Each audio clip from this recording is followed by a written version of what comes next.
belə bir sual yaranır. Yaxşı məhsulun marketinqə ehtiyacı varmı? Yaxşı məhsul anlayışını deyim də, yəni məsələ. Yəni indi keyfiyyətlə paralel aparsaq, keyfiyyətdən danışsaq da, yəni keyfiyyətin marketinq tərifi var da. Yəni sən əgər müştərinin ehtiyacını qarşılayırsa, məhsul keyfiyyətlidir. Məhsulun keyfiyyəti var. Yəni əgər sənin ehtiyacını tam şəkildə qarşılayırsa, sənin gözləntiləri, müştərinin gözləntiləri yanında tam şəkildə qarşılayırsa, bu keyfiyyətli məhsuldur, yaxşı məhsuldur. Yaxşı məhsul. Tamammı?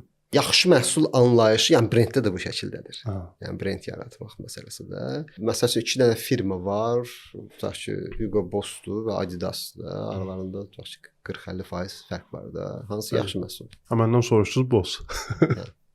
Yəni keyfiyyəti yəqin şeyə yaxın olacaq. Başa yəni də çox yaxın olacaq. Və ya Türkiyələrin mavisi var, o da ondan 50% aşağıdır da, yəni amma parça keyfiyyətləri yaxşı məhsul anlayışı olaraq üçünün də keyfiyyəti bir-birinə çox yaxındır. Bəli. Yəni fərq ola bilər, amma daha çox yaxın olurlar. Amma insanların ödədiyi pul fərqlidir. Mən şokolad sahəsində işləmişəm.